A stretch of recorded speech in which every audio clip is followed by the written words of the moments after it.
So here we have the Cube Designer. Let's open this up. We can see that there are multiple tabs in the Cube Designer. The first tab, Cube Structure, shows us the measures by measure group in the upper left corner. So the first item here would be the cube, and down in the Properties window we can see properties related to the cube itself. Then when we select Reseller Sales, we see that that's a measure group, and there are various properties associated with the measure group. Then when we expand the measure group, we can see each of the individual measures, each of which has its own properties. Now the first thing that I like to do whenever I create a cube is to set the format string for each of the measures. That way when we go to browse the cube, we'll be able to read the values much more easily. So for order quantity, for example, we can put in a custom format string, pound, comma, pound, and that will display integer values with a comma as a thousands separator there.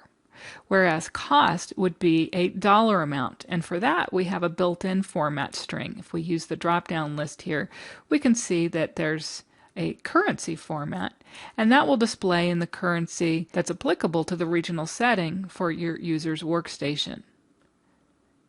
And then we have sales amount. Again, we'll apply the currency format string to sales amount. Another important property for our measures is the aggregate function. Most of the time, this will be a sum function. That's what the default value is for each of these three measures.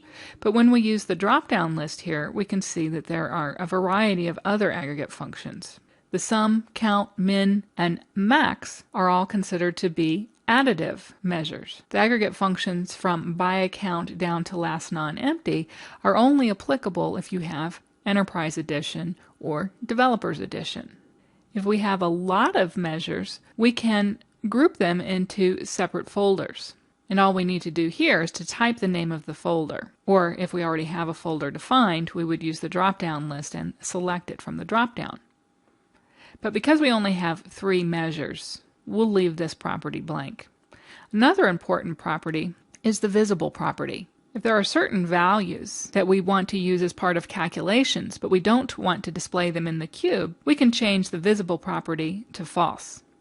For example, we may want to hide the cost from users of this cube, but use it for calculations like gross margin percent. But we'll leave this visible for now so that when we work on calculations in a separate module, we'll be able to check our work.